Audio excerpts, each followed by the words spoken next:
The 110th CFL Grey Cup kicks off on Sunday. The Winnipeg Blue Bombers and Montreal Alouettes square up in Hamilton, Ontario to see who's going to take home the cup. So let's talk all things Grey Cup with Didier Orméjuste, CFL, NFL reporter. He's also play-by-play announcer for RDS. The man does it all, live on the scene. What's going on, man? Thanks for hopping on with us. Hey, thanks for setting me the invite, Brendan. All right, so what are the vibes like out there? It's CFL week. What's the vibes like out in Hamilton, and what's it been like prepping for this game from a media standpoint?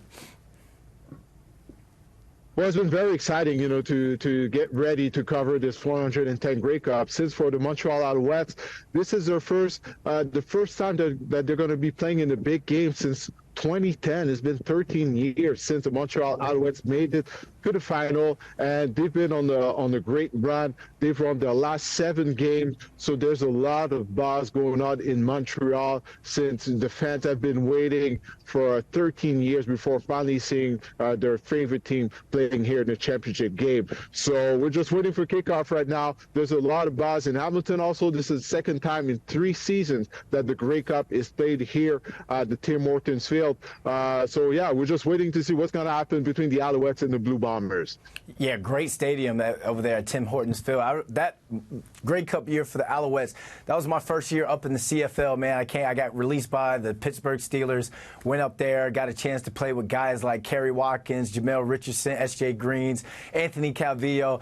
That Grey Cup, that week, man, we was out in Edmonton, and just seeing how all the fans kind of rallied behind not only the game, but the experience. That's why I tell guys all the time that go up there, you get a chance to play in the CFL. Don't look at it as, oh, I'm just going to play 1 to 2 years, and then I'm going to try and go back to the NFL. No, go up there, live life, man. Experience pro football with a fan base that's going to love you and a league that's going to show you love. And it's been great since then, man. But let's talk about this game. Let's start with the Alouettes. They, like you said, pretty much grinded their way into this cup. What's this team's strengths, and what do they need to do to walk away as Grey Cup champs this year? Defense. I mean, defense is the strength of this team. There's no doubt about that, Brendan. I mean, this team was able to score 9 defensive touchdowns in 18 games during the regular season. And last week during the Eastern Final, where the Alouettes were the underdog against Toronto Argonauts, who finished the regular season with a 16-2 record, while the Montreal defense led the way with 2 defensive touchdowns. They got 5 takeaways during that football game. So that's what they're hoping to do on Sunday night against the Winnipeg Blue Bombers. We'll see. The defense was able to carry them all the way to the final, but the offense is going to have to score some points. As you know, I mean, the defense can only carry you so far. They're able to score on defense, but that is not something that you can rely on every week. But the Alouettes have been on the run. As I told you, they've won their last 7 games, so they're hoping to be able to duplicate the type of performance that they've had during the Eastern Final last week, tomorrow night. Yeah, I talked to Alouettes receiver Austin Mack, and he was talking about how confident they are from the offensive standpoint. He already got his end zone celebration already, so I expect to see a lot of firepower from the Alouettes offense. Oh, yeah. If we Riverside it, we talk about Winnipeg. Zach Collaros, who I got to tip my hat to you, Zach, if you're watching this. You've been there since I've been there, and you've been balling out ever since I was playing up there in the CFL. He's set to start with his 4th consecutive Grey Cups. The Bombers are pretty much the most experienced team in this matchup. So finish this sentence for me, Didier. Winnipeg wins if they're able to run the ball against that Alouettes defense. I mean, that's how it starts. They have a good tailback, Brady Oliveira, who was named a CFL Offensive Player of the Year a couple of nights ago. It all starts with the running game for them. Last week during the Western Final against the BC Lions, they ran the ball 10 times in a row to start the game. So they're a very physical game. If they're able to run the ball against the Alouettes front, they're going to have a really good chance to win. But going back to Zach Collaros, that is a record.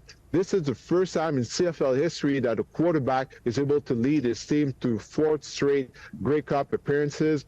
Last year, the Bombers lost in the final against Toronto, where they were heavy favorite, just like they're going to be tomorrow night against the Alouettes, but they haven't forgot that loss. So, you know, they use that as motivation all throughout the off season. So we'll see. I mean, if the Alouettes are going to be able to get another upset for a second week in a row. You talk about Zach setting a record. If he wins this game, where does this put him in terms of legacy-wise in the CFL amongst great quarterbacks like the Anthony Cavillos, Henry Burris, Ricky Ray, three guys that I got to, one, play with and then play against. I got to see the legends. Where, if Zach wins this game, where does that put him amongst the greats?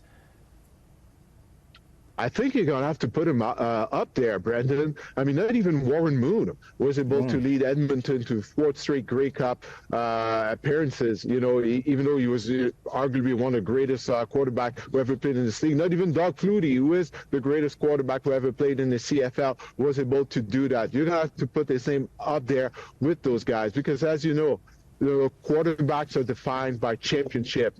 So if the Bombers are able to beat the Alouettes tomorrow, this is going to be a 3rd Grey Cup for Zach Collaros and the Bombers in 4 seasons.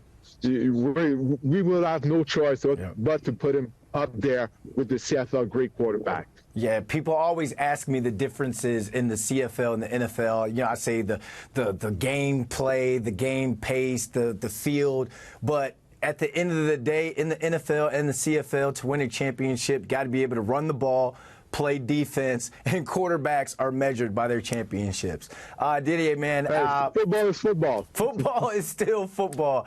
Hey, man, from the bottom of my heart, man, I thank you so much, man, from the years, all the words of encouragement, seeing you around all the different places, man. You absolutely kill it, man. So I want to thank you for not only joining us here on this interview, but for everything, bro.